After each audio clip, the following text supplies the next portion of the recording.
Dumako na po tayo sa pinakaunang pangungusap ng ating Panginoon doon sa cross ng Kalbaryo. I want you to join me in opening the scriptures. Luke chapter 23, verse 34. Luke chapter 23, verse 34. Ang sabi po dito, sinabi ni Jesus, Ama, patawarin mo sila sapagkat hindi nila nalalaman ang kanilang ginagawa. At sila ay nagpalabunutan upang paghatian ang kaniyang damit. And then ang second saying ng ating Panginoon ay nasa Luke chapter 23, verse 39 hanggang sa 43. Luke chapter 23, verse 39 hanggang sa 43. Ang sabi po dito, patuloy siyang pinagtawanan ng isa sa mga kriminal na ipinako na nagsasabi, hindi ba ikaw ang Kristo? Iligtas mo ang iyong sarili at kami. Subalit sinaway siya ng isa at sa kaniya'y sinabi, hindi ka pa ba natatakot sa Diyos? Yamang ikaw ay nasa gayon ding hatol ng kaparusahan, tayo ay nahatulan ng matuwid sapagkat tinanggap natin ang nararapat na kabayaran sa ating mga gawa. Subalit ang taong ito ay hindi gumawa ng anumang masama. Sinabi niya, Jesus, alalahanin mo ako pagdating mo sa iyong kaharian, at sumagot siya, katotohanang sinasabi ko sa iyo, ngayon ikaw ay makakasama ko sa paraiso. Purihin po ang Panginoon sa pagkabasa ng kaniyang salita. Ang kasaysayan po dito sa mundo, mga kapatid, mga kaibigan, ay nakaranas na rin po tayo or aware tayo sa mga dakilang pulpito sa kasaysayan. For example, St. Paul's Chapel in London. And then we have the Metropolitan Tabernacle of Charles Spurgeon. And then, nandun pa rin hanggang ngayon ang Genevan Wooden Stand ni John Calvin. Pero ang pinaka-greatest sermon na naiproclaim po, mga kapatid, ay nagmula doon sa pulpito ng kahoy and bakal at a place called the Skull. And I am talking about Calvary. Tinitingnan po natin ang cross, hindi lamang isang tragic martyrdom, hindi lamang bilang isang tragic martyrdom, but it was actually a judicial transaction. Uulitin ko po, it was a judicial transaction. Ang nangyari po doon sa cross ng Kalbaryo was a judicial transaction because Jesus Christ was legally paying the ransom price of our redemption. Habang si Kristo ay nabayubay doon sa cross ng Kalbaryo, suspended between heaven and earth, siya po ay nagsalita 7 times. Kaya itong 7 last words ay hindi po ito yung tipong gasp ng isang biktima, but these 7 last sayings are the decrees of the King. At sa puntong ito, titingnan po natin ang unang dalawang pangungusap ng ating Panginoon.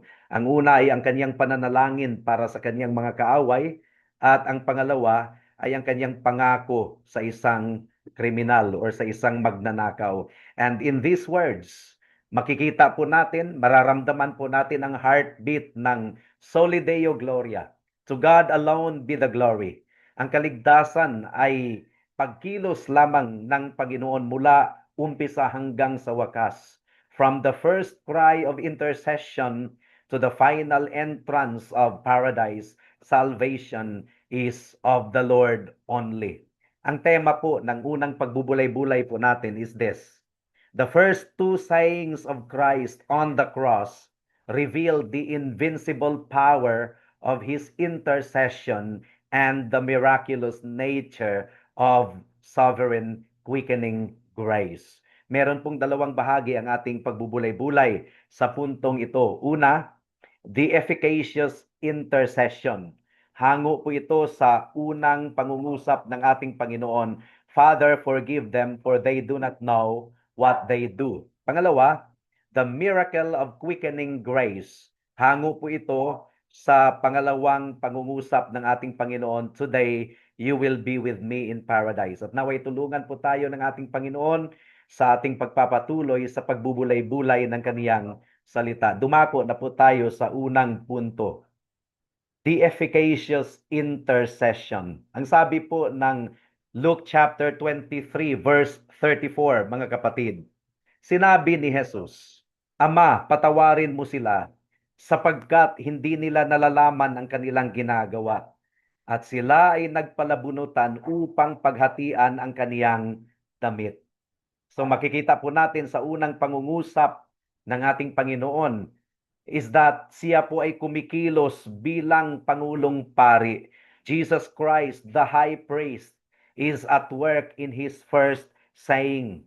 Habang ang mga pako ay pinapako sa kaniyang mga kamay, nag-umpisa si Kristo sa kaniyang priestly ministry, high priestly ministry. At ang kaniyang panalangin ay hindi po malabo, mga kapatid. Hindi po ito hit or miss kind of prayer. Ang intercession po ng ating Panginoon ay specific para ito sa mga elect na kabilang sa kaniyang mga executioners or mga elect na hindi pa mananampalataya sa puntong ito. Ang marami sa kanila ay kasama sa mga sumisigaw, crucify him, crucify him. Ang marami sa mga elect na ito ay kasama sa mga tumatawa at humahamak at nanunuya sa ating Panginoong Hesukristo. Ang tanong po dito, mga kapatid, ang panalangin ba ng ating Panginoon ay tinugunan ng kaniyang Ama? Yung sinabi po ng ating Panginoon, Father, forgive them for they do not know what they do. Tinugunan ba ito ng ating Ama? Ang sagot ay oo. Makikita po natin ito sa Acts chapter 2. Noong si Apostle Peter ay nag-preach, 3,000 kaluluwa. At ang marami doon ay kasama sa mga sumigaw, crucify him, crucify him. Sila po ay nasaktan sa kanilang puso. Sila po ay nasugatan po, mga kapatid, mga kaibigan. Pero sila po ay nagsisi. At ang kanilang pagsisisi po ay direkta na bunga ng pananalangin ng ating Panginoon. The repentance of the 3,000 souls. At ang marami sa kanila ay kabilang sa mga nanunuya sa ating Panginoon nung siya ay nabayubay doon sa cross ng Kalbaryo. It was the direct fruit of Christ's blood-stained prayer. But take note, mga kapatid, sa nature ng kanilang spiritual ignorance. Dahil ang sabi po ng ating Panginoon, Father, forgive them, for they do not know what they do. Nung sinabi po ng ating Panginoon that they do not know what they do, hindi nila alam ang kanilang ginagawa, hindi po nag-e-excuse ang Panginoon sa kanilang kasalanan. Our Lord was not excusing their crime. Alam po ng mga taong iyon that they were killing a man, an innocent man. Mas pinili pa nga nila ang isang kriminal na si Barabbas. Mas pinili pa nila kaysa kay Jesus. They did not want the Lord Jesus Christ to rule over them. They chose a thief over the sinless victim. Ang kanilang ignorance actually was judicial and spiritual. Intellectually, of course, they knew what they were doing at that time, but their ignorance was judicial and spiritual. Sapagkat sila po ay patay sa kanilang kasalanan. They were dead in their trespasses and sins. At ito ang kalagayan ng majority of the people in the world today. They cannot see the beauty of the gospel message. They are dead in their trespasses and sins. Bulag sa kaluwalhatian ng Diyos sa mukha ng ating Panginoong Hesukristo. Pakinggan po natin ang sinabi ni John Flavel. Ang sabi po ni John Flavel, Father, forgive them. He does not say, Father, let them alone, but forgive them. He seeks not his destruction. He seeks not their destruction, but their salvation. Not that they might be spared from the Roman sword, but from the divine wrath. In other words, Jesus Christ was praying for the salvation of his mocking enemies at that time. Mocking enemies at that time. But they were among the elect of God, chosen even before the foundation of the world to become the recipients of his saving mercy. Now, hindi lang ang mga converted on the day of Pentecost ang katugunan sa pananalangin ng ating Panginoon. Have you noticed the centurion? Kabilang siya sa mga sundalo na nagpalabunutan upang paghatian ang damit ng ating Panginoon.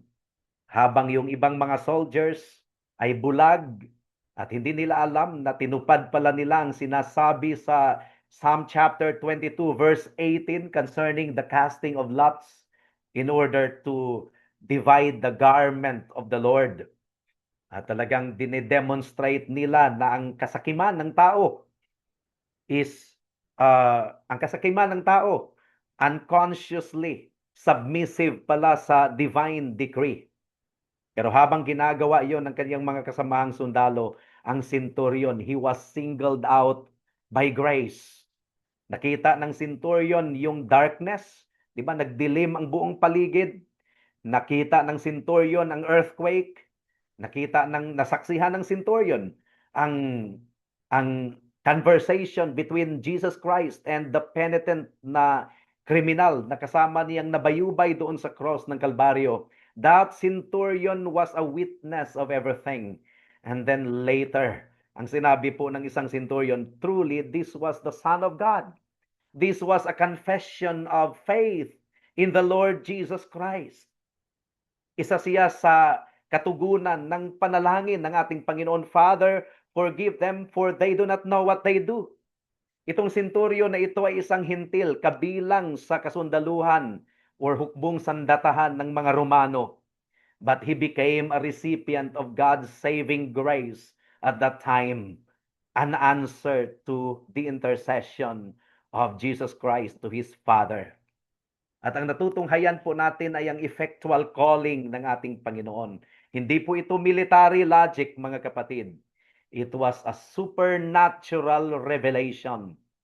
Gaya ng sinasabi po ng ating Confession of Faith, the Summarium Fidei Christianae Filipinas, chapter 10, paragraph 1.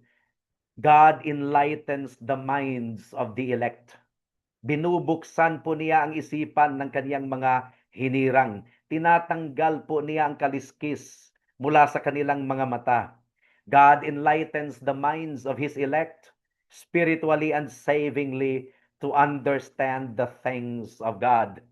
Ito po ang nangyari on the day of the Pentecost. At ito ang nangyari sa centurion na nandun sa kaganapan doon sa Calvary. At ito din ang mangyayari or ito din ang nangyari sa isang kriminal na inabot ng biyaya ng ating Panginoon. And that leads us to the second point of our meditation, the miracle of quickening grace. Verse 42 hanggang sa verse 43 ng ating teksto. Ang sabi po dito, ng Luke chapter 23, sinabi niya, Jesus, alalahanin mo ako pagdating mo sa iyong kaharian. At sumagot siya, katotohanang sinasabi ko sa iyo, ngayon ikaw ay makakasama ko sa paraiso. Now, alalahanin po natin mga kapatid, mga kaibigan, na itong dalawang kriminal na ito, kasama itong penitent thief, pareho naman silang nanuya sa ating Panginoon. Yan ay mababasa po natin sa Matthew chapter 27 verse 44. At mababasa din po natin ito sa account ni Marcos. At kahit nasa bingit na sila ng kamatayan, nagawa pa rin nilang manuya sa ating Panginoon. At sinabi nilang, kung anak ka ng Diyos, iligtas mo ang sarili mo, bumaba ka dito sa cross, at isama mo na rin kami. So this is the proof of total depravity.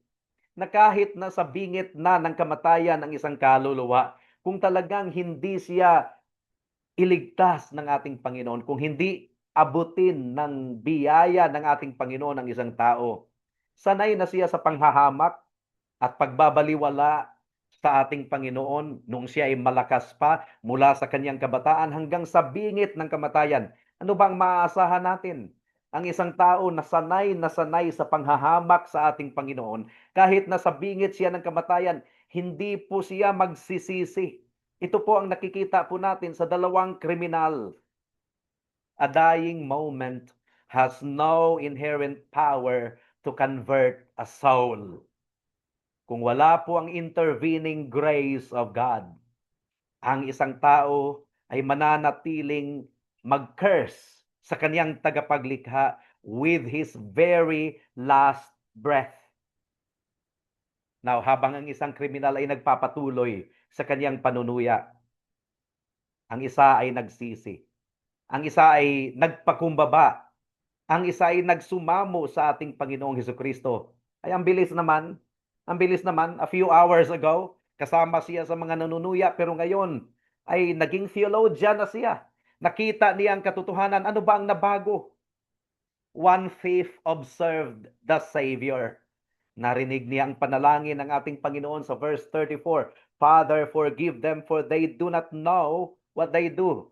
But more importantly, ang banal na espiritu ang nagtanggal sa kanyang batong puso at pinagkalooban po siya ng pusong laman.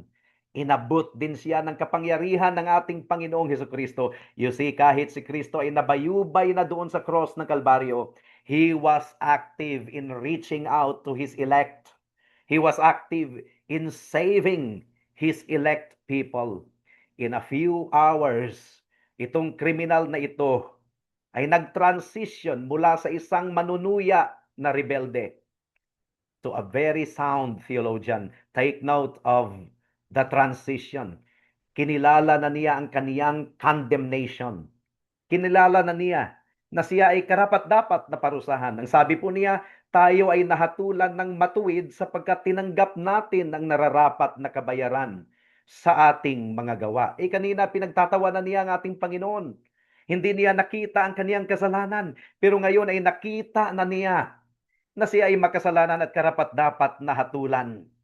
Isang palatandaan pala ng pagkilos ng biyaya ng ating Panginoon, mga kapatid, mga kaibigan, is that nakikita na niya ang karumihan niya. Nakikita na niya ang bigat ng kaniyang kasalanan. At hanggat ang isang tao ay nag-iisip pa na siya ay matuwid, na kaya niyang iligtas ang kaniyang sarili, ang biyaya ng Panginoon ay hindi pa talaga kumilos sa kaniyang buhay. Isang palatandaan yan ng pagkilos ng biyaya. That man will be humble enough to admit his total depravity, his helplessness. And then ano pa ang ginawa nitong kriminal na ito? He confessed Christ's sinlessness. Kanina pinagtawanan niya, pero ngayon sinabi niya, subalit ang taong ito'y hindi gumawa ng anumang masama. So nakita na niya ang divinity and holiness of the Lord Jesus Christ. Isang palatandaan ng pagkilos ng biyaya ng Panginoon sa ating buhay is that mabago na ang pagtingin natin kay Kristo. Hindi siya ordinaryong tao, kundi Diyos. Diyos na banal, walang kasalanan, walang kapintasan, blameless. And then pangatlo, he recognized Christ's sovereign kingdom. Kinilala niya na si Kristo ay hari, may-ari ng kaharian. Ang sabi po niya, alalahanin mo ako pagdating mo sa iyong kaharian. You see, kanina pinagtatawanan pa niya. Pero ngayon nakikita na niya na si Kristo ay Diyos. One of the indications of the working of grace in a person's soul is that he is now able to see Jesus Christ as the King of Kings and the Lord of Lords. Nakikita niya na niya ang rightful claim ng Diyos sa kanyang buhay. Na dati siya ang Diyos ng kanyang buhay. Ang pita ng laman ang kanyang sinusunod, ang kasalanan ng kanyang amo. And ultimately, si Satanas ang kanyang amo. Pero ngayon, si Kristo na ang kanyang Diyos at Hari. Alalahanin mo ako pagdating mo sa iyong kaharian. Naunawaan niya na ang kanyang kaligtasan ay na kay Kristo lamang. Kaya siya ay tumawag sa pangalan ng ating Panginoon.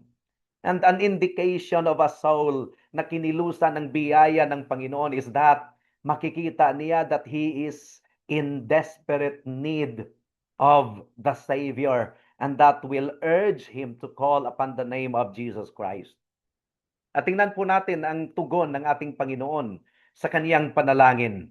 Sinabi ba ng ating Panginoon na siya ay gumawa muna ng mabuti or magpabaptize or magpartake ng Lord's Supper bago siya iligtas ng ating Panginoon? No. Ang katugunan po ng ating Panginoon is a blow to all works righteousness. This man had no time for baptism. wala na po siyang tsansa na makapag-partake ng Lord's Supper. At wala na rin siyang good works na iaalok sa ating Panginoon. And what was the basis of his justification? Sola fide, justification by faith alone, by faith in the merit of Jesus Christ alone.